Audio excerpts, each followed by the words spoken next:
Hey, what's going on, patrons? How are you? Jeff Mosher here. Want to welcome everybody to the latest edition of Mosher's Mailbag. I got to be honest with you, I couldn't wait to run to the computer to do this week's mailbag, only because I put out the question the other day. If you have any questions, send them to me. And this is probably the best array of questions I've got from my subscribers in quite a while. This is going to be a really good mailbag. We're going to touch on a lot of interesting topics and storylines going on with the Eagles. Obviously, OTAs have been underway, 2 rounds through. I think they have one more round of OTAs. Then we get mandatory minicamp, and then before you know it, we're going to be breaking for a few weeks in July, and then in June, and then coming back in July for the start of training camp. It goes by very quickly, but there's a lot of news to go through. So before I get to questions, just want to remind everybody, check out my Inside the Birds podcast with Adam Kaplan. I just recently posted our latest episode on Patreon, so it should be sent to you. It's a good listen. We kind of go through everything going on in OTAs right now. And check me out on Twitter, at Jeff Mosher NFL, at Inside the Birds on Twitter also. Please give a follow. And I have a Facebook page, Jeff Mosher's Facebook page. You can follow that. I put my stories on there too. So without further ado, I'll get to your round of questions. So like I said, a lot of good ones. First one is from Michael F. And Michael says, Jeff, love your work dating back to CSN Philly and enjoy the podcast. So thank you for that, Michael. Appreciate it. Mike wants to know, will there be a surprise cut from the roster as we get closer to training camp? I can't see any surprise cuts before training camp. I don't think there's any reason right now to cut somebody unless they see something that they really don't like or if somebody gets into trouble with the law. But right now the rosters are expanded. They're up to 80-something, I believe, and you don't have to make any round of cuts until few weeks into training camp after the first game. So I think the roster will stay the same. You may see some street free agents signed and then some guys who were brought in as street free agents released, but nothing major. But I'm going to reframe the question that Michael asks, and maybe he meant it in this way. But who would be some surprise cut candidates coming out of training camp? I've written about a few options. You know, there's depth in certain positions that make you wonder if there's a veteran who's on the block. Take like Big V, for example. He's now been moved to guard where he has to compete with, Jordan Mailata, who's being trained at tackle and guard. You've got Steph Wisniewski there, who's almost definitely going to be on the team as your backup center/guard. You've got Matt Pryor, who was a 6th-round pick last year, who they really liked and made the team. Didn't play at all, but he's there. And then obviously they drafted Andre Dillard as a tackle. So keeping in mind that they usually keep 8 offensive linemen and maybe they'll keep 9 with Brandon Brooks coming back from the Achilles injury, it creates a situation where you have your starting 5 and then you've got 3 or 4 backups. So Dillard's definitely going to be one of them. Wisniewski's definitely going to be one of them. And then you've got, I would think Mailata is going to make this team. So then that's 3 backups right there. So then it's down to Big V and Pryor battling it out for 1 spot. And that's if they keep 9. If they keep 8, both those guys may be looking from the outside looking in. So Big V could be a guy that surprisingly is a veteran cut, or they will at least look to try to trade him. He was a starter on a Super Bowl team. There is a need for offensive linemen around the league. A long time ago, they flipped Dennis Kelly for Dorial Green Beckham. Everybody remembers that disaster. So it wouldn't surprise me if they were able to do something like that with Big V if he wouldn't make the team. Another position I would look at is linebacker. That's a position where, to me, the only guy who's locked into a spot is Nigel Bradham. And then they brought in LJ Fort. Zach Brown was a guy that they signed very late in free agency.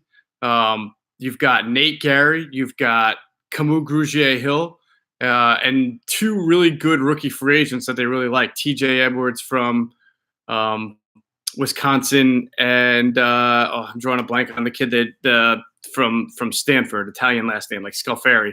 I'll have to go recheck that when I can.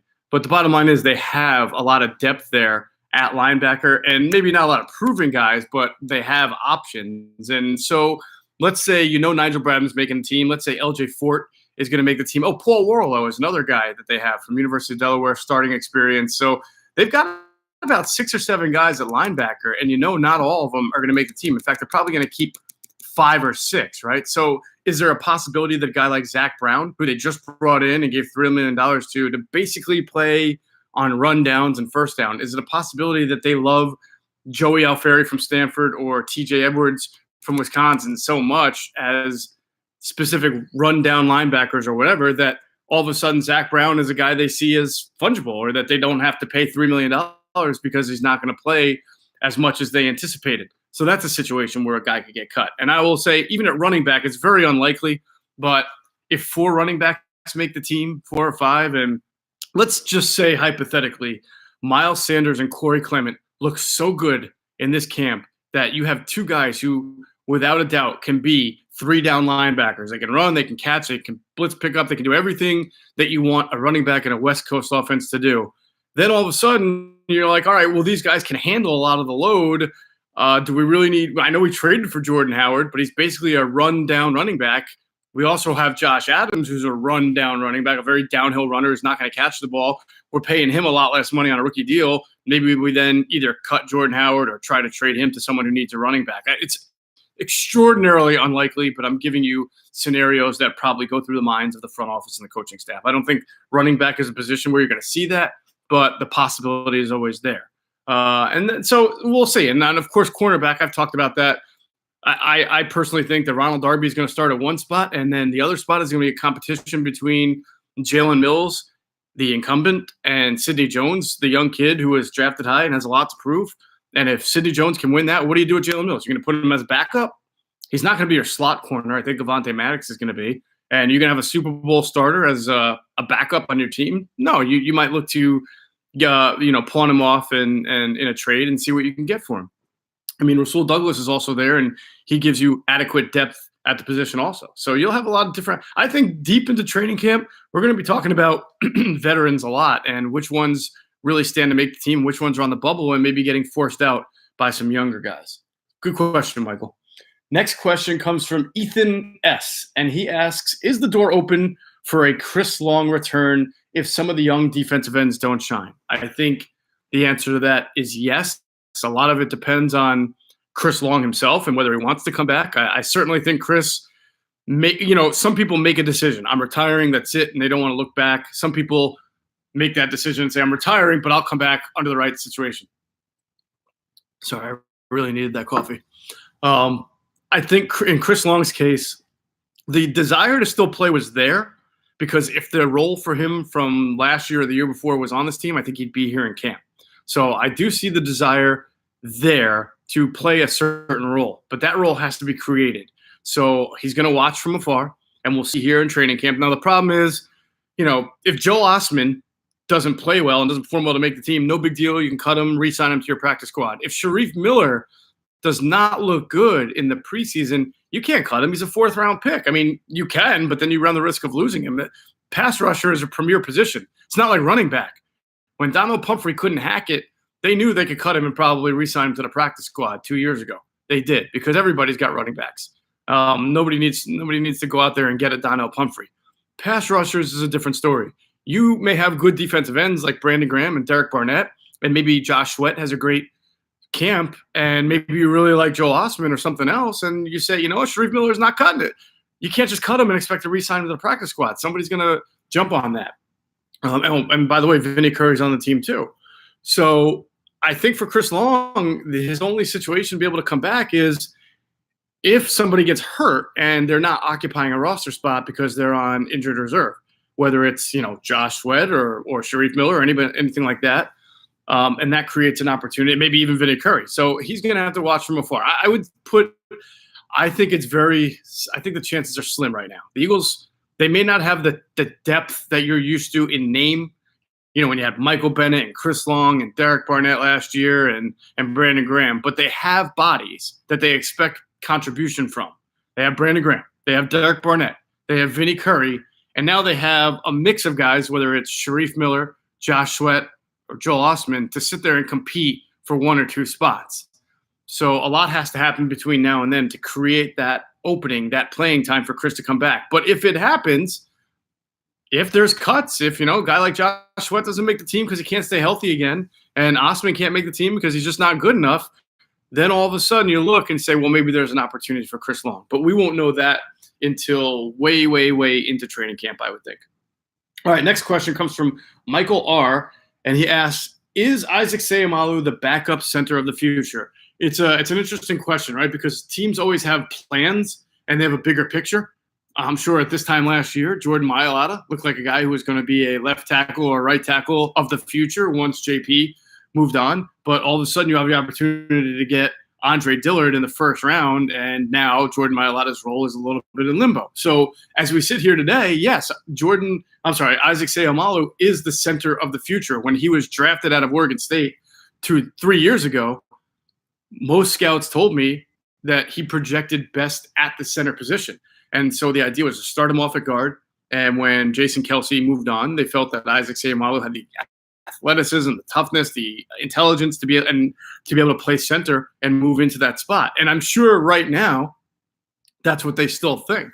However, you have no idea who's going to emerge down the road or what the draft is going to look like next year. Maybe in the first or second round, they pick a kid who's a really good center and decide that that's going to be their center of the future, and they're going to keep Isaac Seumalo at left guard. So you always have to kind of operate under the what if. There's a rookie free agent that they brought in named Sua Opita, who's competing at guard, and he's a kid out of Weber State, 6'4", 305, very, very athletic. They love his athleticism. He's a little raw, so he's got a lot to work on. But he might be a guy who best projects at center and wins that job when Jason Kelce moves on in order to keep Seumalo at left guard if they like how he's playing at left guard.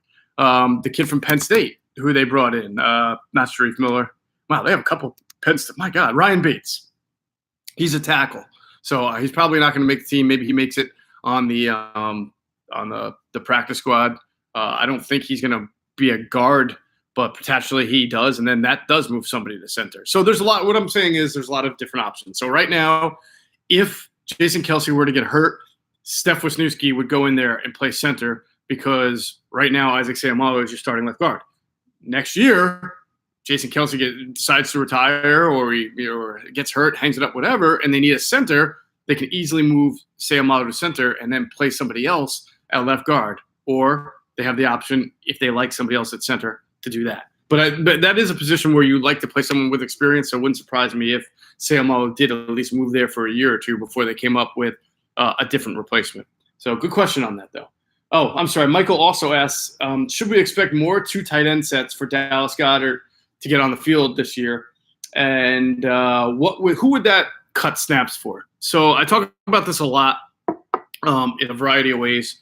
And it also involves the Nelson Aguilar discussion. People ask me, why is Nelson Aguilar on the trading block? Well, here's how you have it. Last year, the Eagles played a lot of 2 tight end sets. Not as much as they could have, but more than Doug Peterson would normally operate under. Doug Peterson likes to have 3 wide receivers on the field. If you think about his offense, you've got your 5 offensive linemen, you have your quarterback, you have 1 running back on the field all the time. That's 7 people, 5 linemen, a quarterback, and a running back, 7. So that gives you 4 weapons to have. So normally, Doug likes 3 receivers, 1 tight end. He likes that because 3 receivers allows you to stretch the field vertically a little bit more, gives you a little bit more speed. You get that slot receiver on the field. That's been Nelson Aguilar, and Nelson Aguilar has been a productive slot receiver for this team. And now you've got Alshon Jeffrey on one side, Deshaun Jackson on another, and Nelson Aguilar in the slot for your 3 wide, which is called 11 personnel offense. That's pretty lethal. But as you saw last year, Dallas Goedert is a kid you've got to get on the field. He's very good. He makes yards after the catch. I think even better than Zach Ertz does. He's a better blocker than Zach Ertz. And I honestly think in my heart of hearts, and I wrote about this earlier this week on Patreon, that he's a kid that I look at who has all the potential in the world to be a star tight end in this league. So you have to get him on the field, and he helps with the running game because he can block a little bit. So what you're going to see is Doug balance between that 3 wide offense with Aguilar and Deshaun and Alshon, and then a 2 wide, 2 tight end offense.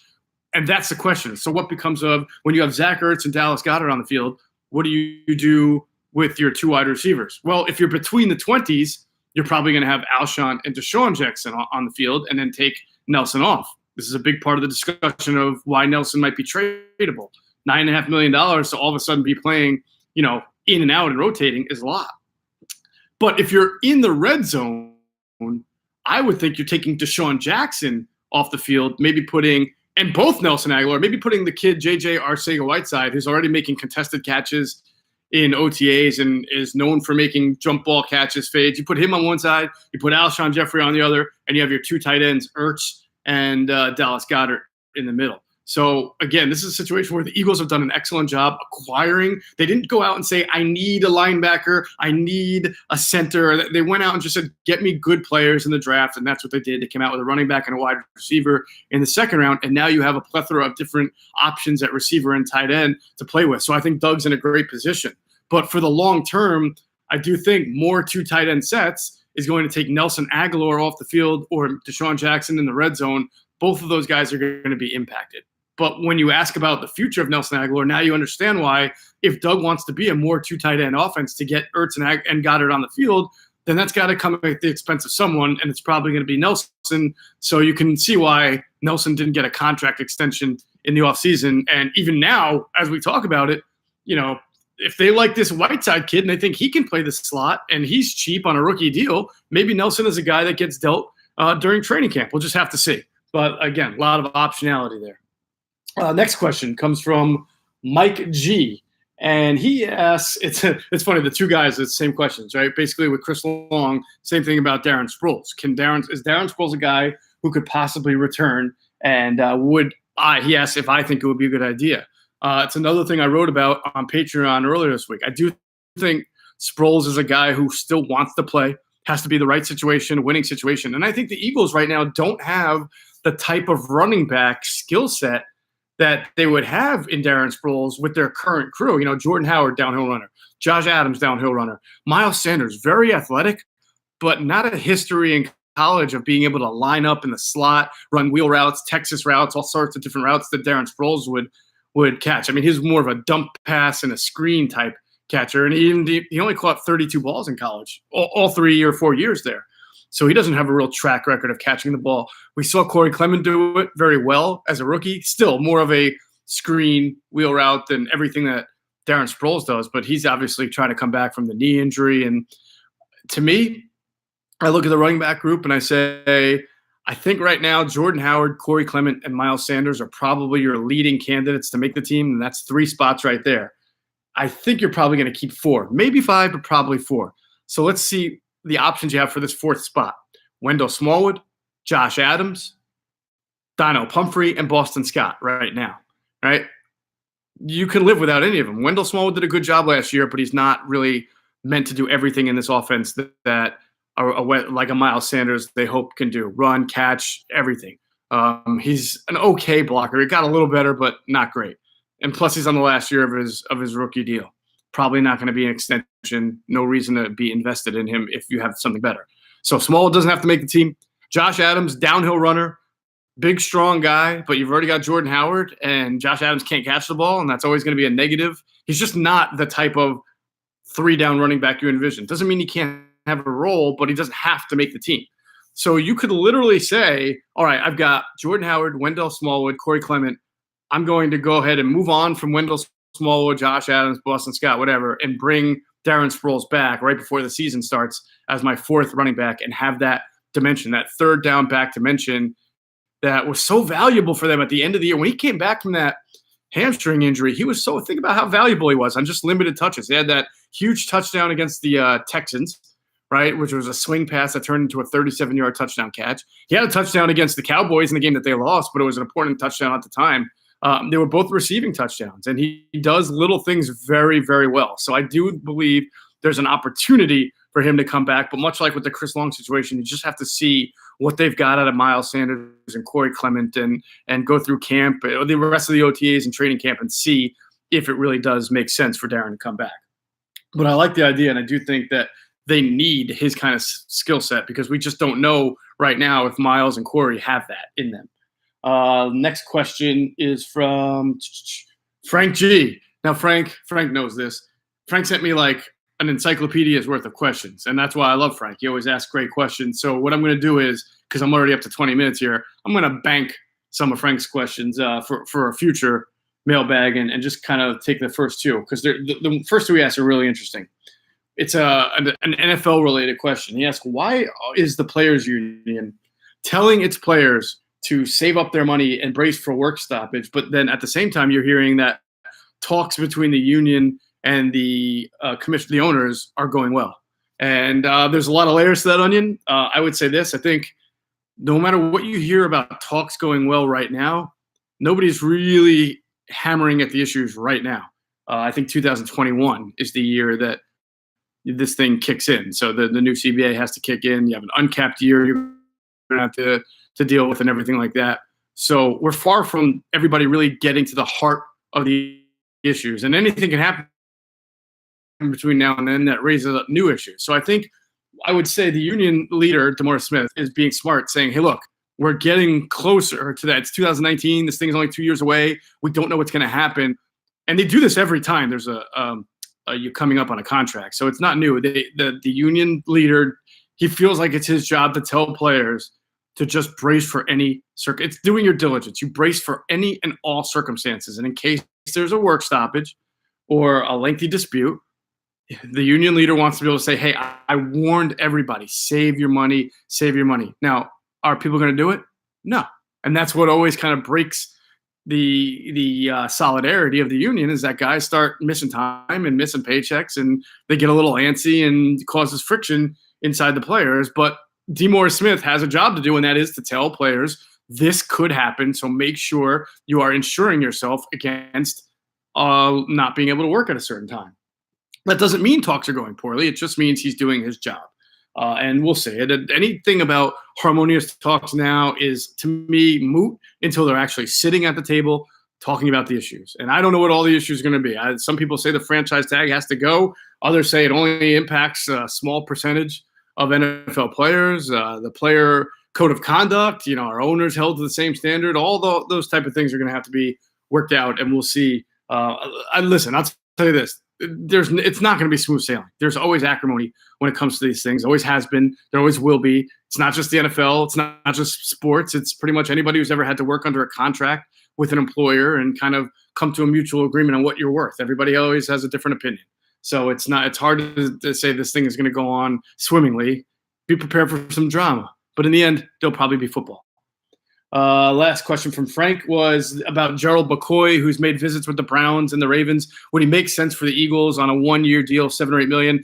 There was a time, 2 months ago that I thought yes. I think the Eagles have done a good job, though, addressing the position, bringing in Malik Jackson, bringing in back Tim Jernigan. I mean, having Fletcher Cox. You got 3 solid defensive tackles there. You're invested heavily in Cox and Malik Jackson. 2 of them. And you're going to have them on the field for the pass rush. So I'm not exactly sure now where Gerald McCoy would fit, whether he would want to come in here and jockey for snaps with all those guys. And I also think it becomes a little bit of an X and O thing. Gerald McCoy is a 3 technique, which is a pass rushing defensive tackle who lines up usually on the outside shoulder of the guard. And that is the position that Fletcher Cox most plays. So if you're not playing him as the 3 technique, Gerald McCoy, then you're playing him as the shade, the guy who lines up straight over the other guard. And so it's a little bit of a different scenario. You don't free that guy up for the pass rush as much. So I don't know that you're using him to his best abilities if you bring him in as a situational pass rusher and you have him and Fletcher Cox moving around a little bit. You already have Malik Jackson, who's going to be on the field for the pass rush. So theoretically, a couple months ago, I thought it was a good idea, but the Eagles have deepened the position, and I just don't see the value in having Gerald McCoy here. I've also heard personally, may not be the greatest teammate. I know they got rid of Michael Bennett, who they didn't think was the greatest teammate, so they traded him to New England. I think that they like what they've got in the locker room now, and they have the depth at defensive tackle that it would surprise me very, very greatly if they even sniffed around Gerald McCoy at this point. All right, that's going to do it for this week's Mosher's Mailbag. I hope I answered everybody's questions to the best of my abilities and left you all with some good insight. And feel free to message me questions throughout the week on Patreon. Don't wait for me to send out the email. Just send it to me anytime or hit me up on Twitter. Let me know if you have a question, and I will answer them in another mailbag coming up in the future. All right, everybody, have a great day.